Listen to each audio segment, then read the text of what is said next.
Wow, the watch market's really taken a shit, hasn't it? Yeah, it has.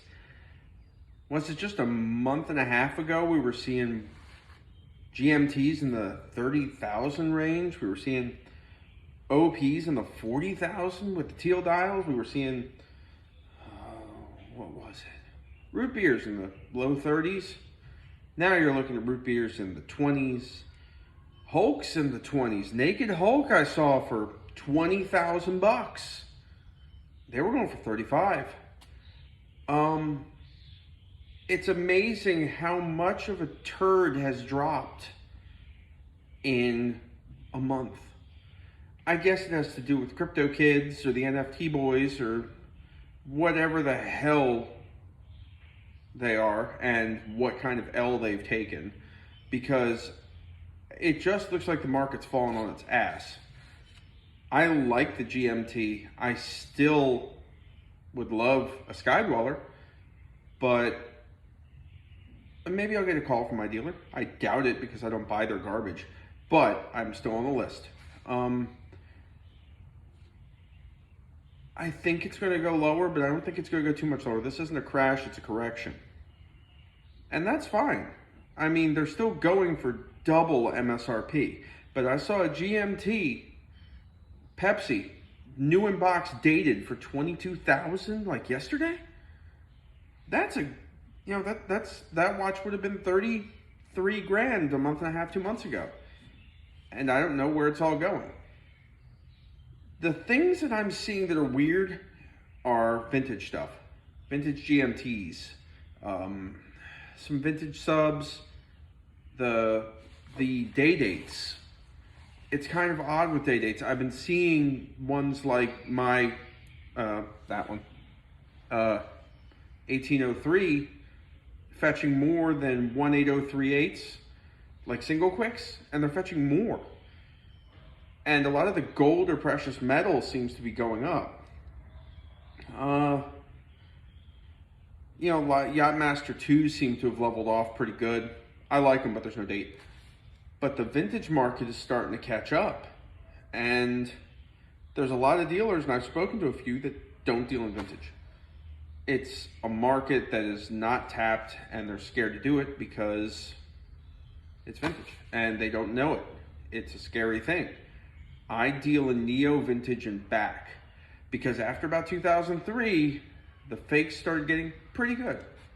And it's harder for me to spot them really fast without them in my hand. If it's a pre-98, I can spot it easily with, a service dial or something like that, or, non-tritium markings. Because back in the 90s, they made garbage fakes. They didn't have the tech that they did today.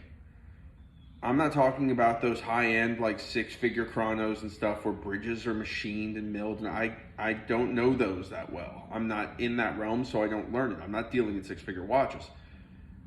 But the neo vintage and back market is untapped, and I'm comparing Rolex to Bentley, to Rolls-Royce, in the fact that a vintage day date, the layman doesn't know the damn difference between a vintage day date and one that's 10 years old. They don't. It's a gold Rolex. A sub from 20 years ago, besides the ceramic bezel, doesn't look any different than a sub today to most people. To most people, they see a Rolex. That's it. So I like neo vintage because it's a great way to get into the market, and you can have fun and you don't really have to take a risk. Because a lot of the hype stuff that was real hype, like teal dial OPs for $40,000, I've seen for $27,000. A lot of that stuff's fallen. So I think it's still going to go down more. I really do. And the older a watch gets, the older a newer reference gets, the cheaper they get. And if you're an end user, look for something without boxes and papers. Dealers have them stacked away, no one gives a shit. Papers are okay, all right? Boxes, who cares? I can buy a box online right now for 150 bucks.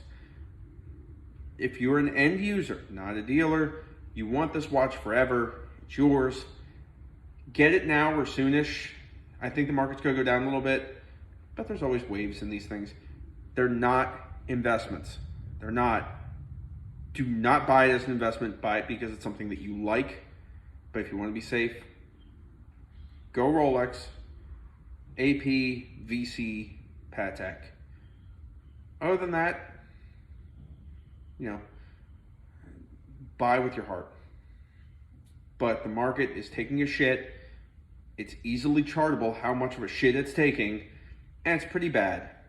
And I do apologize to those that bought Pepsi GMTs for $32,000. You guys really got it good. Again, I hope you're okay, and I can offer you an egg in these trying times. But y'all paid 30 grand for a Pepsi. That's silly. All right, and remember, steel is for peasants. Buy gold.